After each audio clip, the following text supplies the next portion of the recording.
All right, hello everyone. Good evening.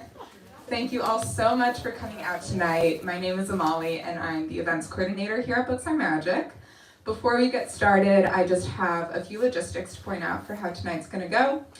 First off, we do ask that you keep your mask on at all times while at this event. We will be doing a hand-raised audience Q&A towards the end of the event, so please start thinking of questions to ask now. After the talk, Elif will be signing and personalizing books at the desk near the desk. We also have additional books available for purchase tonight. If you're joining us virtually on the YouTube live stream, we would love to encourage you to buy a copy of either or online using the link in the live stream description. All right, so with all that in mind, we're very excited to introduce Elif Batuman and Rachel Aviv, who are here celebrating the release of Elif's second novel, Either Or. Either Or reunites readers with Celine, the beloved protagonist we all came to know and love in The Idiot, as she ponders adulthood, the meaning of love and lust, the balance of ethics and aesthetics, all while traveling abroad. I, among so many other readers, quickly fell in love with Celine's unique voice and curious comic observations, and Either Or excelled virtually all expectations I had for the sequel. I really love this quote in Lauren LeBlanc's review in the Boston Globe. The novel stands on its own as a rich exploration of life's aesthetic and moral crossroads, as a space to linger, not race through. Needless to say, we can't wait to hear what more Elif has to say about this novel, about the craft, and much more. Elif Batuman's first novel, The Idiot, was a finalist for a Pulitzer Prize and was shortlisted for the Women's Prize for Fiction in the UK. She is also the author of The Possessed, Adventures with Russian Books and the People Who Read Them, which was a finalist for a National Book Critics Circle Award in Criticism. She has been a staff writer at The New Yorker since 2010 and holds a PhD in comparative literature from Stanford University. And as I mentioned before, Rachel Aviv joins us in conversation tonight. Rachel is a staff writer at The New Yorker, where she writes about medicine, education, criminal justice, and other subjects. In 2022, she won a National Magazine Award for profile writing. A 2019 National Fellow at New America, she received a Winning Creative Nonfiction Grant to support her work on her book, Strangers to Ourselves, which will be published in September, and we all highly recommend that you pre-order. So without any further delay, please join me in welcoming Elif and Rachel.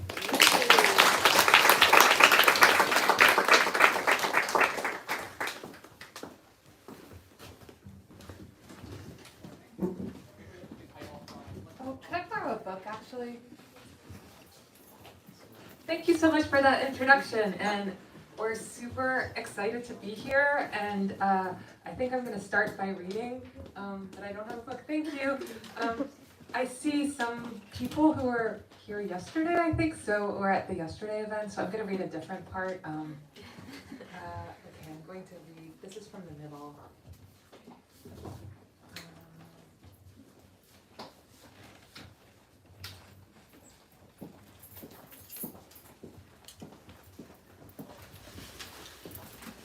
So one theme of this book is how horrible it is to go to parties. And this is one of the first party scenes.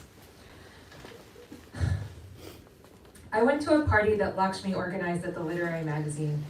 She was greeting people at the door, smiling dazzlingly through fake eyelashes. "You came, and what's this?" She touched the velvety material of my skirt. "Finally, you're wearing something that shows your body." My aunt had bought me the skirt and matching top over winter break from the DKNY section in Bloomingdale's. They were made of some velvety, lush, yet drapey and elastic material, soft to the touch, reminding me of my childhood toy koala, Tombik, whose white, fluffy ears I had thought of again and again as perfect for crying into. Usually, when clothes were attractive in such a superficial way, by being so soft or sparkling or having a built-in hood, they ended up looking stupid in a particular way that made you see that you had been duped. But this time it wasn't like that. The two pieces were so sinuously and gently clingy without being tight. The way the skirt hung looked intentional, almost sentient. The cost for the two items, over $300, had struck me as obscene. How was a person allowed to have something like that? Seeing the garments hanging in her closet made me feel sorrowful and moved almost to tears. How soft they were, how full of comfort, what a sign of the love that my family had always given me. I'm gonna skip a little. Surveying the room, I was surprised to see Shaheen from the Turkish Students Club standing near the window, talking to a fair-haired guy. "Oh, so I actually know a literature person," Shaheen said when I went over. "This isn't really my scene." He had to lean over for me to hear him. I had never stood so close to him before and hadn't realized how tall he was. His friend was also well over 6 feet. It was pleasant to stand beside them, to feel like the smallest and most delicate person. They were drinking to Shaheen getting a grant to study Antarctic seabirds. He had to hurry because the winter here was the summer there. They made some joke I didn't hear, repeating the word ice pick. "I don't know that I've ever seen an ice pick," I said, producing much mirth. Shaheen brought me a glass of wine. We drank to some kind of petrol. "So, what else is new with birds?" I asked. Shaheen explained that someone in China had identified an unknown bird and named it after Confucius. Someone else had discovered that dinosaurs had had feathers. This was true not just of avian dinosaurs, but of some other dinosaurs. That reminded me of a Woody Allen line about how the thing with feathers turned out to not be Hope, but was actually his, Woody Allen's, nephew. I didn't have positive feelings about Woody Allen, whose movies so often included scenes of men my parents' age having remedial conversations about free will or dating catatonic-seeming teenagers. Yet I now found it humorous that his nephew, like both the avian and non-avian dinosaurs, had feathers. Was it the wine that helped a person appreciate things uncritically? Was that why Ivan had always been trying to get me to drink? Definitely it was easier to think of things to say. In the past, my goal in conversation had been to accurately represent the things that I thought and to deploy those thoughts in relation to the things that other people said, while exercising caution to not betray ignorant or antisocial ideas. And the whole thing had been so much to think about that in the end, I usually hadn't said anything at all. Svetlana had pointed out that if I actually listened to other people instead of worrying so much about what I was going to say, I would notice that everyone was saying all kinds of antisocial, ignorant, or irrelevant things, which were often just a posture they were trying out, as opposed to a reflection of their essential personality, which was probably a thing that didn't even exist. I hadn't believed her, but she was right. Nobody was actually answering anything anyone else said, and people were constantly betraying antisocial ideas. You know, I might just stop there. Thanks.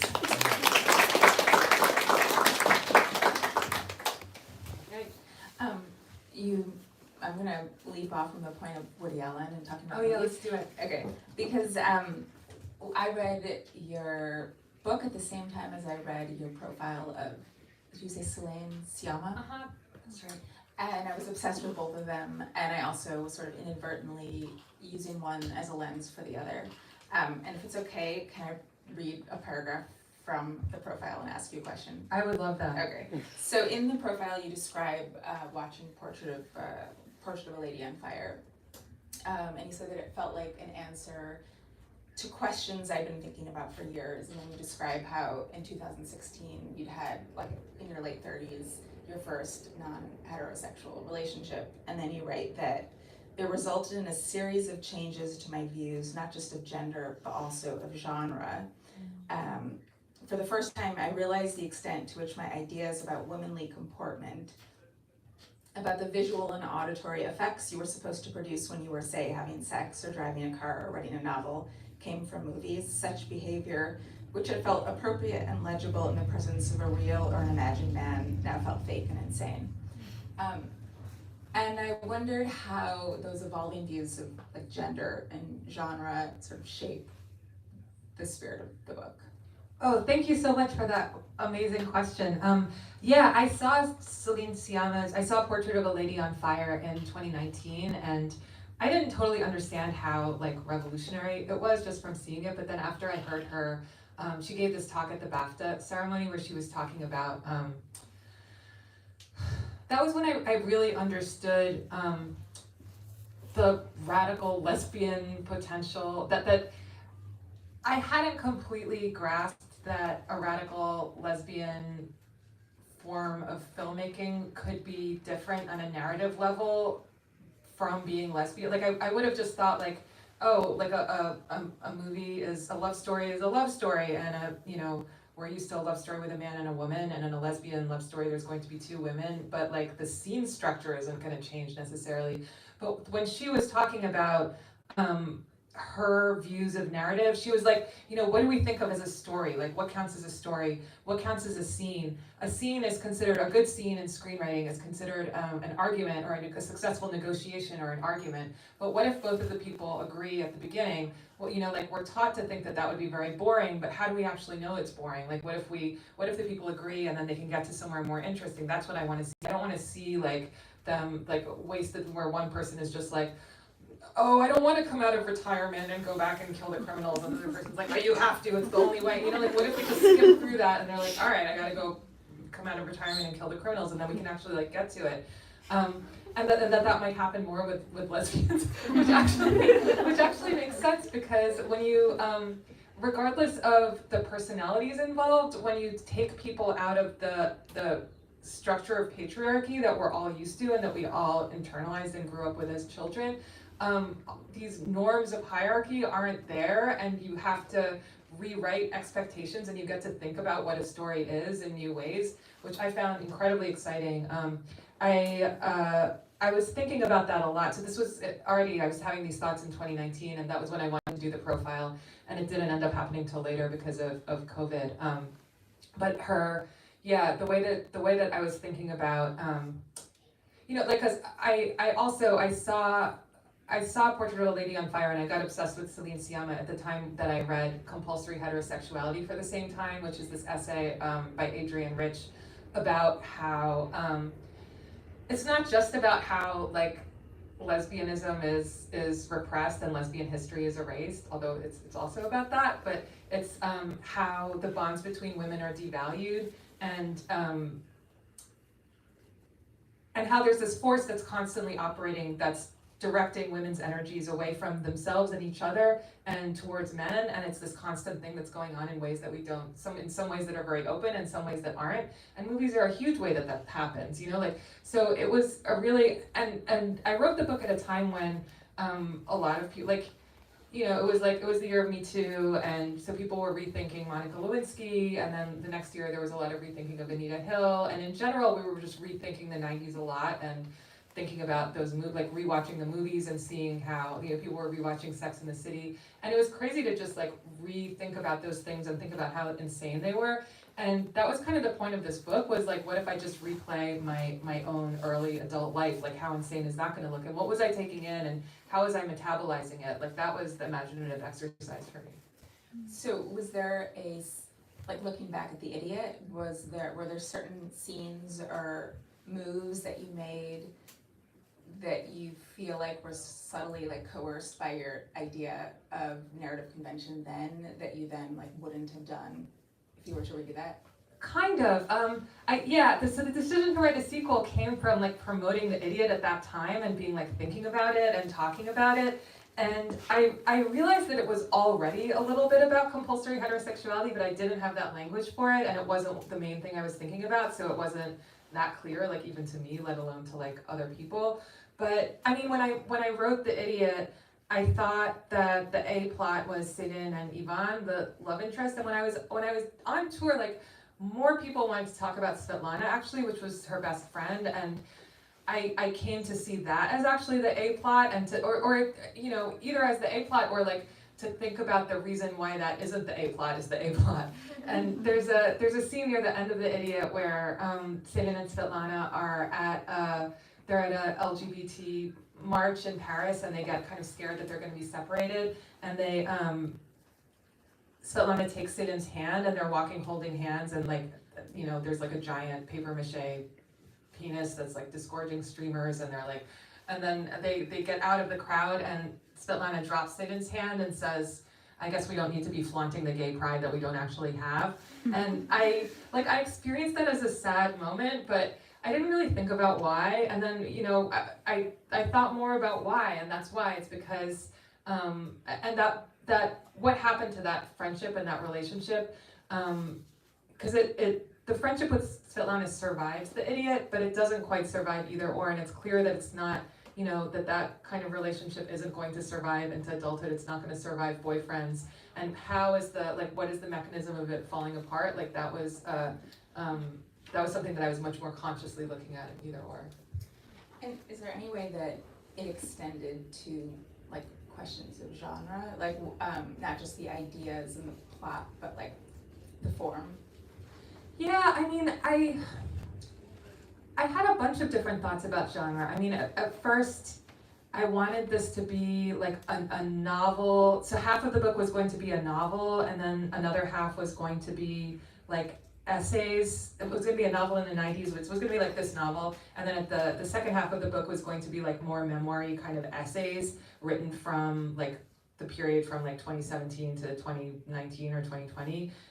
Explaining. So I thought of the novel as kind of like teeing up all these examples of like things, and then I was just gonna like, it was like setting up all of the little things, and I was just gonna like slam them in the second half. And then I realized that was like not a particularly subtle or interesting way to do it, and then it was like better to open that could come later. But I also don't know. It was so as far as genre goes, I realized that the novel, like what I think of as the novel, was helping me with these questions, because what I actually wanted to do, because I don't have the answer. I was thinking that I had the answers, and then I was like going to be like, okay, here's how compulsory heterosexuality works, and like here's what romance does to women, and here's how these things get internalized, and this is how childhood plays out in adulthood. But I don't have all the answers. Like it felt much richer to have sit in those situations, be like, wait, why is this like this? Like this doesn't, and then you get to just keep asking. And the other reason that it felt like it had to be like a novel was because I didn't remember, like we were kind of all, I don't know, I don't want to speak for too many people, but I think a lot of people were in this mental exercise of replaying their 20s, like just after Me Too, their early sexual history, which for lots of people was well before their 20s, but at Harvard it often happened in your 20s. And a lot of people were replaying this earlier time in their lives and retelling it using different words. And this is something that, like, when I met with Celine Sciamma to talk about the piece, like, I was constantly like, at what point did you know this? At what point did you know that? At what point did you start using the word patriarchy? And she was like, I don't remember, and she was just like not really that interested in constructing it. But all I wanted to do was like, because I knew that I didn't use the word patriarchy. I didn't use the word rape culture. I don't think I considered myself a feminist when I was, when I was 19, when I was Sidon's age. And I definitely knew about lesbianism, but for some reason I didn't think it was for me. Like, I knew about therapy, I didn't think it was for me. Like, so I wanted to like restage all of those things, but I didn't really remember like what was it about it that so it was kind of an imaginative exercise that made it like, that's what felt like novelty about it. Maybe this is getting sidetracked, but when you were interviewing Celine Sciamma, did you like come in with these views that had really changed, or did you feel like in the process of interviewing her you sort of rethought some of these things? No, I came in and I was like, I came in and everything, I had felt like all of this stuff had sort of, the big changes were sort of 2017, 2018, and then by the time I talked to her, it was already, I think it was 2020, maybe even 2021, and I was like, I've just been going through all these changes, and like, I'm so excited to talk to you because because you knew all this stuff already. And then I remember the first time I met her, it was over Zoom before I went there, and she was like, and then I was like, when did you know? And she was like, but I didn't know, like, I'm just like you, we're all finding this stuff out at the same time. And she was like, you could be, like, maybe you were an anti-war activist and earlier, but the war happened at a certain time, and everyone's in the war at the same time, whether they were anti-war before or not. That was what she compared it to. Yeah. Maybe this is connected, but I love something you said about this being the first book you wrote as an adult, and I wondered what you meant by that. Oh yeah. So I always wanted to write. I always wanted to write novels, and I always wanted to write books, and like it took a really long time. So my first book, The Possessed, I really wanted that book to be a novel that was going to be a novelistic retelling of Dostoevsky's Possessed in a Stanford literature program, and I was just completely unable to interest anyone in that, and that. But there was interest in a nonfiction book that was going to make Russian classics seem. It was lots of people want to read these books and don't have time and know that they're great, and if you seem like you're smart and funny and you've read them and you can tell people what's important and your book is shorter than the Russian classics, then maybe people will buy your book.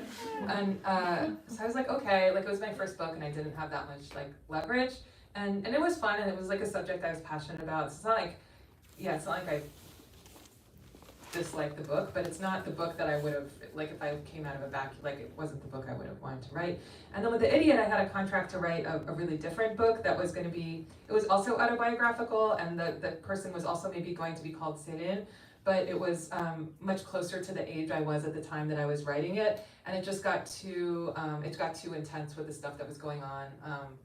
It was too close, and I was just unable to write it for a whole bunch of reasons. And The Idiot was a draft that I had abandoned when I was in my early 20s. I was 23. I stopped writing it because not because of 9/11, but right after 9/11, I just got really depressed because I broke my arm and I didn't have health insurance because I'd left grad school to write this novel and it didn't seem like a novel. So then I went back to grad school.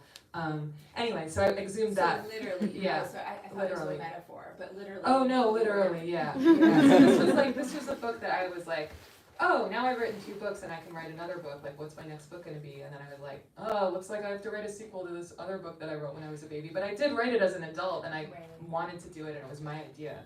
Right. I was interested in, I was reading the New York Times review by Dwight Garner, and he said something about the book is great, but then he kind of said, that the character is very Elif-like, and there are worse fates than that because her writing is so great. But I was sort of struck by why it would even be a bad fate at all, and I was curious how you would reflect on this idea that somehow there's something inferior about writing about a character like oneself. Oh yeah, I have a lot to say about that. I didn't read that review. I don't read the reviews because I make me nuts. No, it was a great review. I heard a lot about it.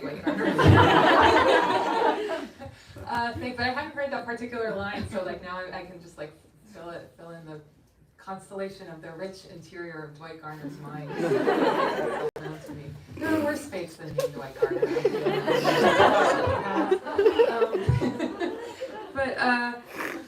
Well, I mean, this is a thought that Céline is really engaged with a lot in Either Or, is there's this very strong ideology that it's less strong now than, it's less pervasive now than when I was growing up, but when I was in school studying creative writing to the extent that I was studying it, which was not that much, but there was this very strong ideology that you were not supposed to write about yourself, that if you write about yourself, it's navel gazing, it's indulgent, it's mere stenography. You have to true writing is imaginative, and you have to project yourself into someone very foreign and use your imagination, and so on and so forth. And it comes from nowhere, and it's related to German Romanticism. It's related to the Cold War. I think it's a perversion of the ideas of Henry James that became popular during the Cold War. So Céline, towards the end of this book, massive spoiler, towards the end of the book, she reads Portrait of a Lady, and she reads the Henry James's preface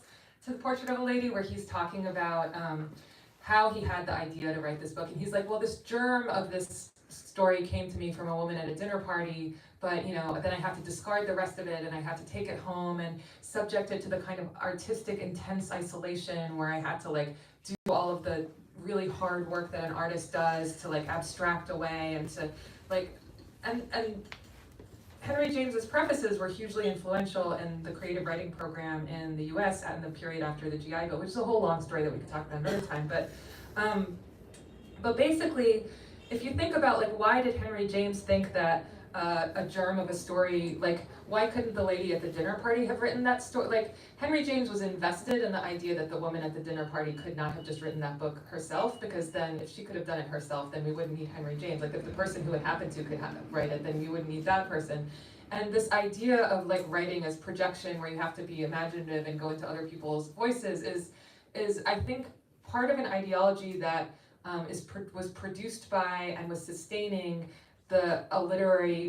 a model of literary production that was very elitist and undemocratic. That there's this small body of people who, because of gender, class, race, whatever, those are the ones who get to write, who get to produce literature, and they have to do it for everyone. So they have to be like virtuosic and inhabit other people's points of view, and it's not, people can't just tell their stories, you need a professional class.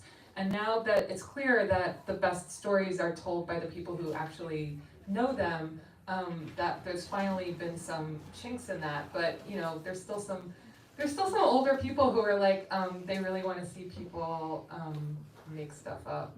Yeah. So is there a sense of like enforced self-consciousness about it? Like, do you feel like, or has your feelings about that evolved from the idiot to now in terms of like how much you feel that you're not supposed to be doing that?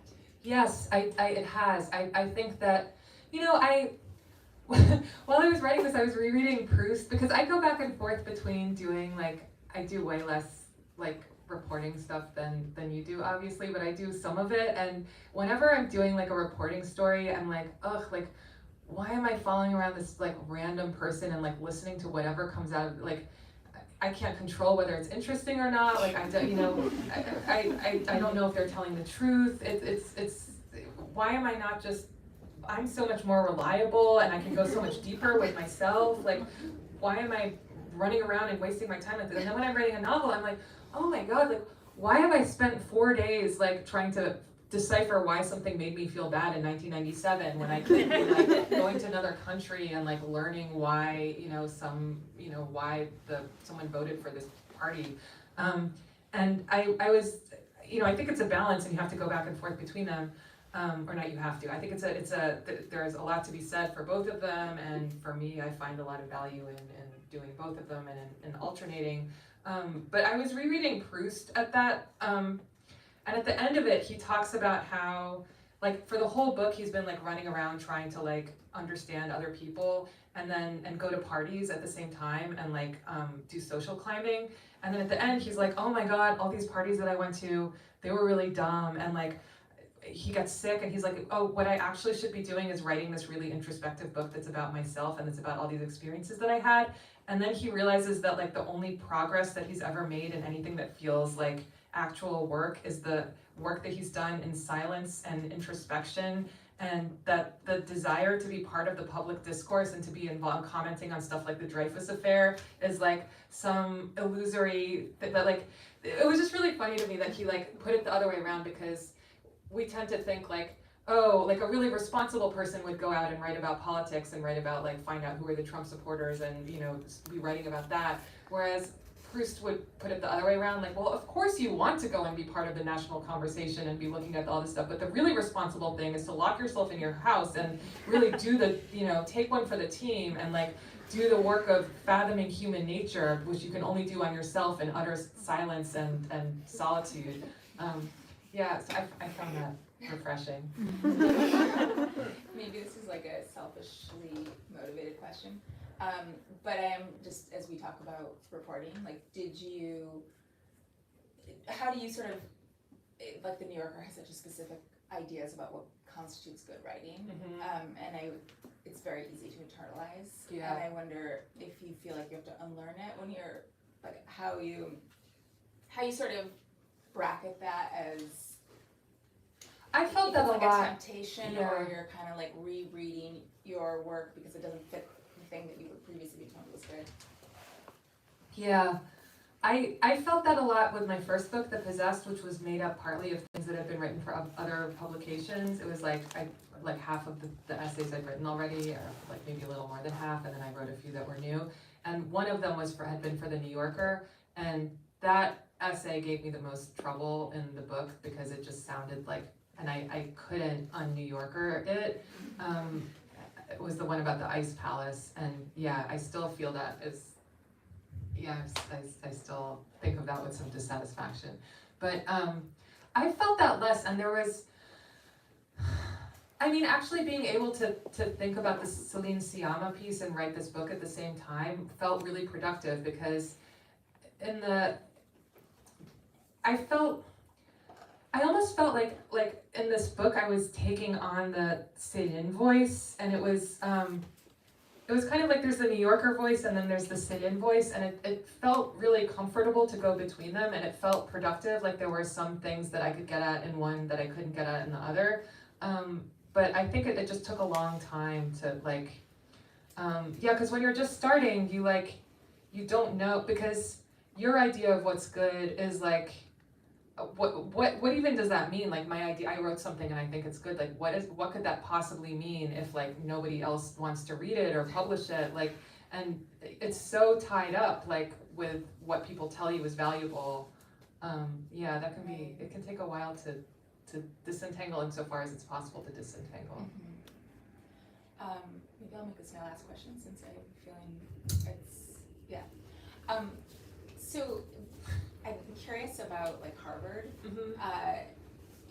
Whether it feels like Harvard is like a very specific entity that is Harvard in the two books, or whether it's like a placeholder for a generic college experience, and whether Harvard is sort of like getting in the way as Harvard. I think it could be both. I think that there's a lot of, obviously the majority of people who read the book did not have that particular experience, and I think there's a lot in it that's generic. I think for me, the value of Harvard, and the reason that I didn't like make it something else, is, I thought about this more with either or. I was actually thinking of, for me, like Harvard and heterosexuality are kind of like linked in my mind. Like there's a part near the end of the book where Satan is like, thinks about, wait, why did I never apply to like women's colleges, or like, and she's like, well, I didn't apply to any liberal arts colleges because people said that those were the places where you go to be like nurtured and to have relationships with faculty members. And she's like, I just want to be left alone and be anonymous. And also she's like, I want to do the most universal, rigorous thing that's like the most prestigious and the most kind of incontrovertible. And if, obviously it's going to be worse for women, and obviously it's going to suck, but like, I'm just going to work harder than everyone else, and it's going to be fine. I'm going to do it. And that's kind of how she feels about heterosexuality too. Like there's a conversation that she has with Svetlana about like, why can't we date each other? And the thing that the conclusion that they draw is kind of like, well, it would be too easy. Love isn't a slumber party with your best friend. Like, maybe it would be really great to hold hands with your best friend and have a slumber party and just like talk all night. But like, I don't want to do that. I want to do the more famous thing that's in Anna Karenina, and that of course people end up dying and getting hit by trains, and I'll have to work hard so that doesn't happen. But then I'll write a book about it, and that's what I have to do as a writer. And Sivan and Svetlana are, and a lot of the characters in these books are, they're immigrants, or their parents are immigrants. That was another, I wanted to get at the extent to which children are living the lives of their parents, and that is something that as I think back, it's very obvious everywhere, but it was kind of hyper obvious at Harvard, just because applying to Harvard was such a hassle that it was really if the person's parent, if it wasn't, nobody was there for themselves, it was everyone was proving something to their parents or to people in some country where Harvard is the only school that they've heard of, and it, that feeling of like, which is really what The Second Sex is about, with Simone de Beauvoir. Like there's the absolute and the universal and the abstract and the intellectual, and then there's like utter nothingness and annihilation on the other side. And I think that that's why you need a boyfriend, is because if you're a woman, because like being a woman is just constantly being the threat of this like complete just undoing and annihilation, and you need to ally yourself with the member of the absolute abstracts. That's like applying to Harvard. Should we open it up? Yeah, let's open it up.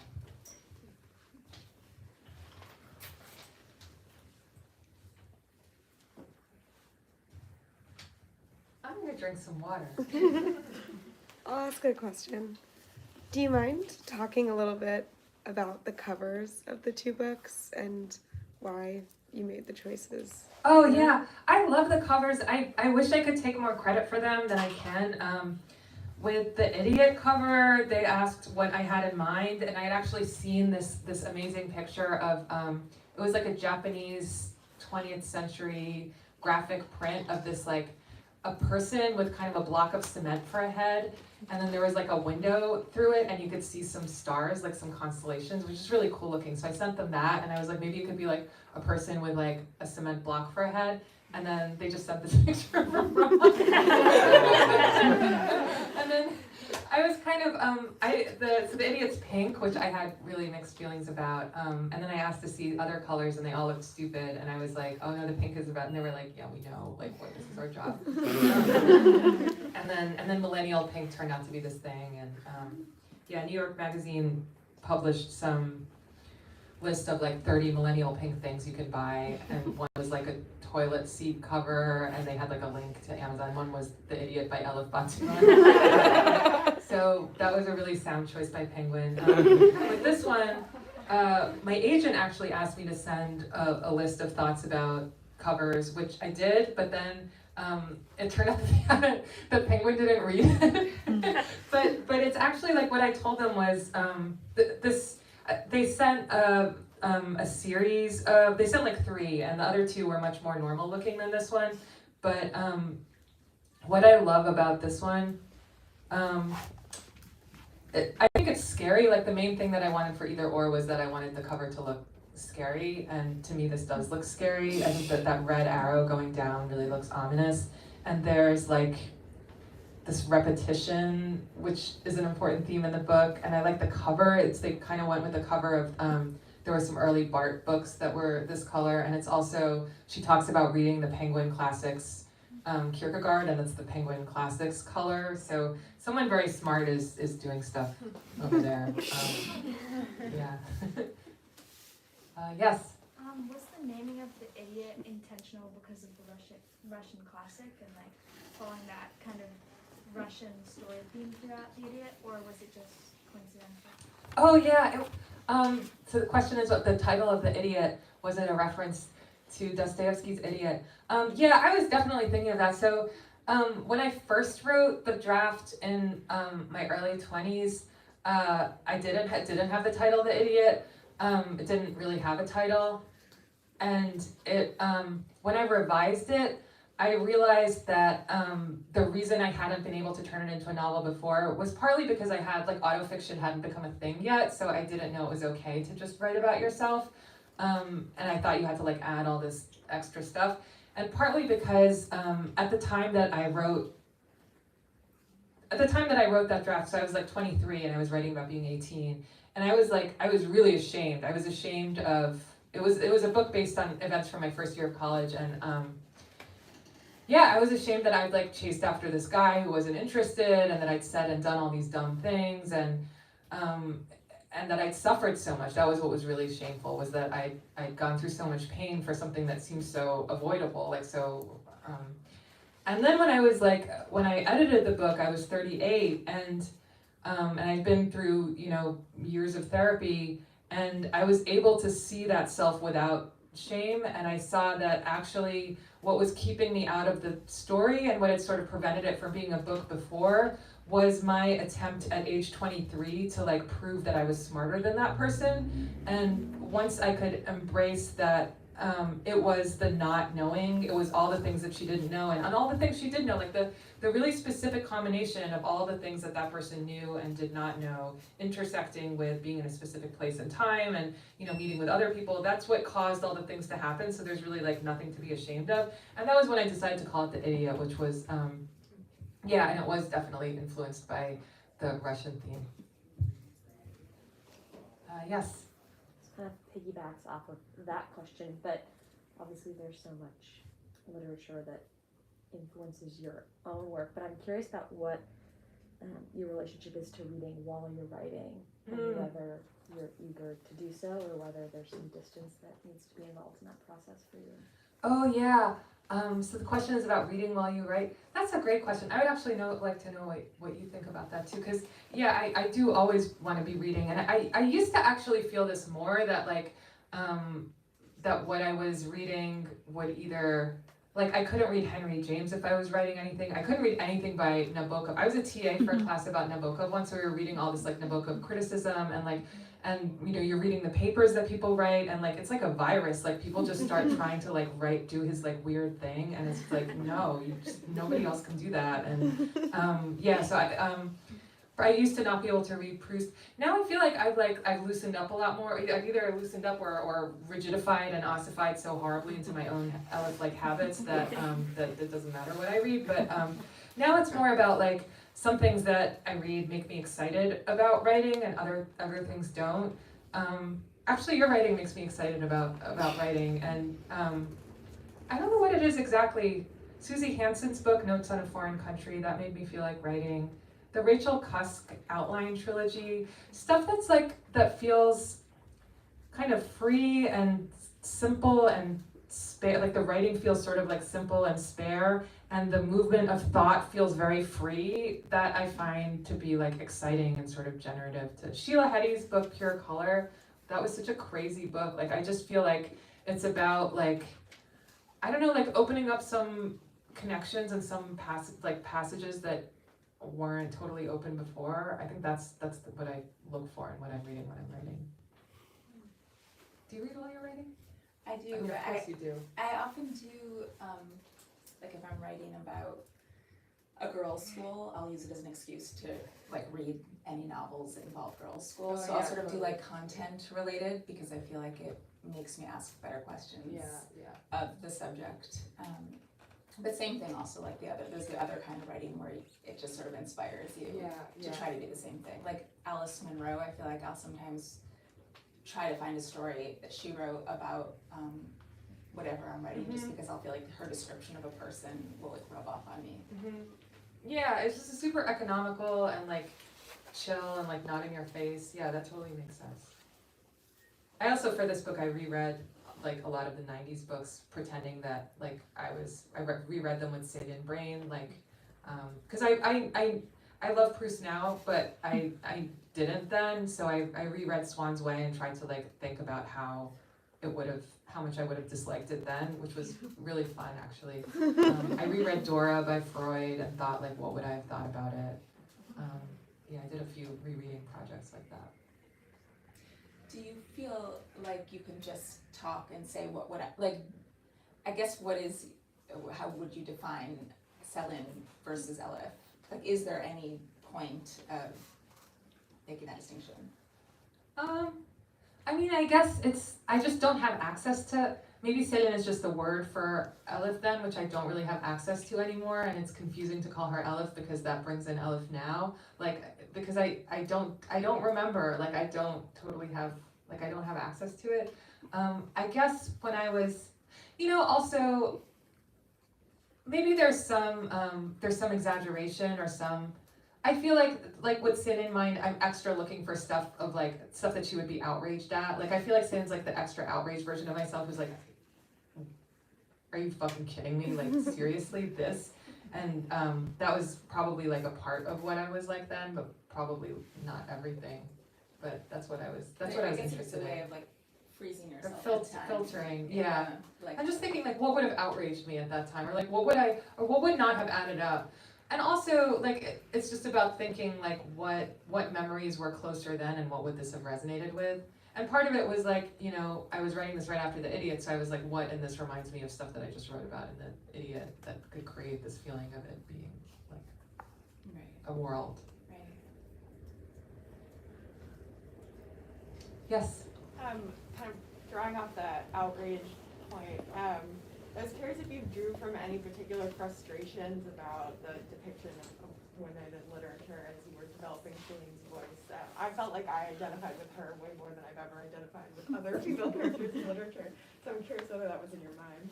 Oh, that's lovely to hear. Yeah, for sure. I mean, like all of the, I don't know. I mean, like Celine is so, I don't know why this is the one that I'm thinking of, but like Madame Bovary, controversial opinion. Like, that book just made me nuts. It's like, the idea that, and I don't even, it's not even that the book made me nuts or that Flaubert made me nuts, but the reception and the place of that book in the canon I find very frustrating, and the way that book is read, and the story that we have about it, which is kind of like Flaubert was this great humanist who was able to write a book about this really banal, unremarkable woman who was like, and was able to enter into it so fully that he felt empathy with her and was able to say, Emma Bovary, c'est moi. Like, it's infuriating. Like, why, I don't know, like, why are we thinking about, like, people are just people, It's not like, oh, I'm going to do this amazing feat and project myself into a limited, banal person. Like, that person doesn't think they're limited and banal. Like, why aren't you just like, just write about the world? Like, just write about what you see and experience. I do feel a frustration. Like, there's, I don't know, like, yeah, I just want to know what people are actually thinking. That was something that I tried to write.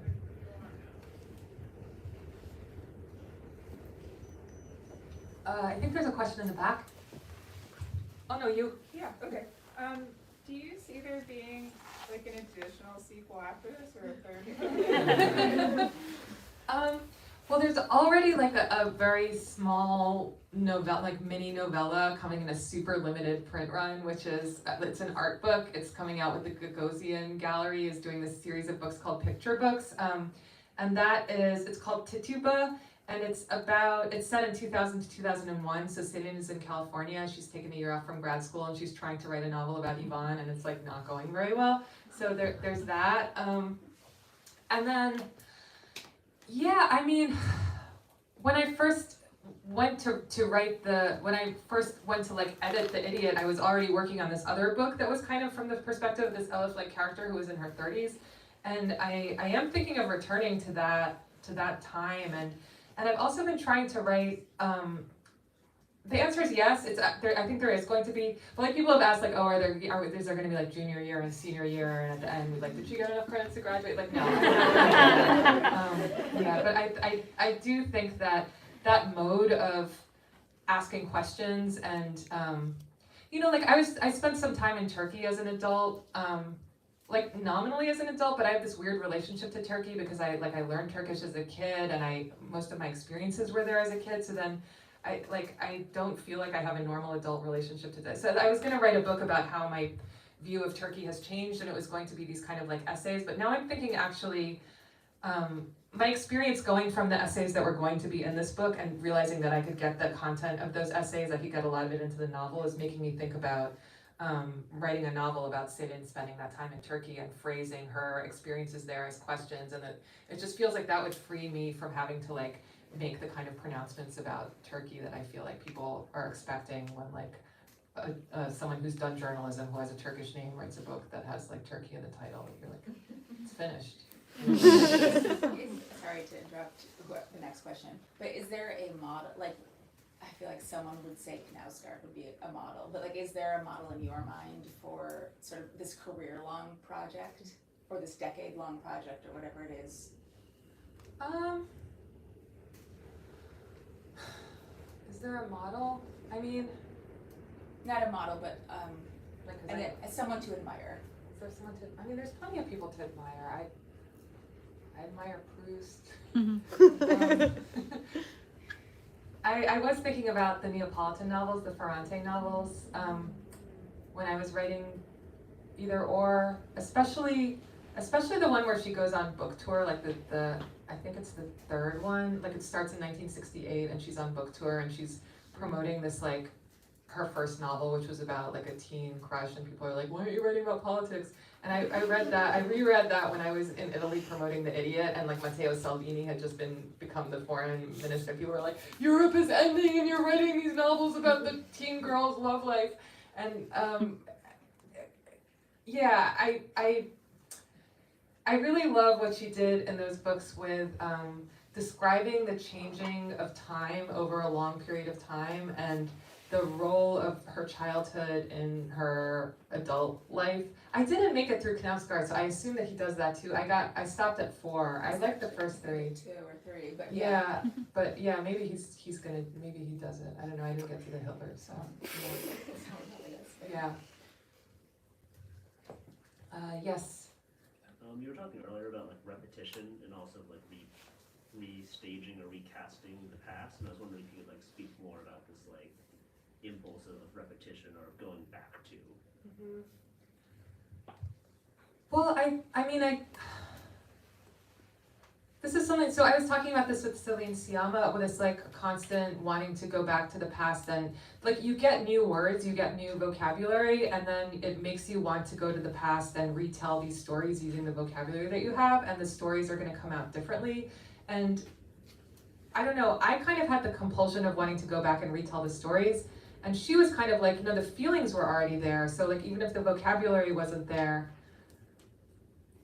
I guess that's one thought that I have about repetition. There was something else I was going to say, but I forgot what it was. Well, I mean, like when you also, I feel like this book is something that I couldn't have written if I hadn't had the benefit of therapy, which I recommend to everyone who was ever a child. And one of the big insights from therapy is that we tend to repeat the same patterns over and over again, which is actually quite interesting. Like it's something that Sinan and Svetlana talk about in Either Or. Like why is it that certain kinds of things happen to certain people? Like obviously you can't control the stuff that happens to you, but also obviously there's some relationship between the things that happen to you and your personality, and like what is that? And I think that you know, it takes a certain amount of going to the past and understanding what those patterns are in order to not keep doing them again and again. Yeah, so that was also part of the project of the book.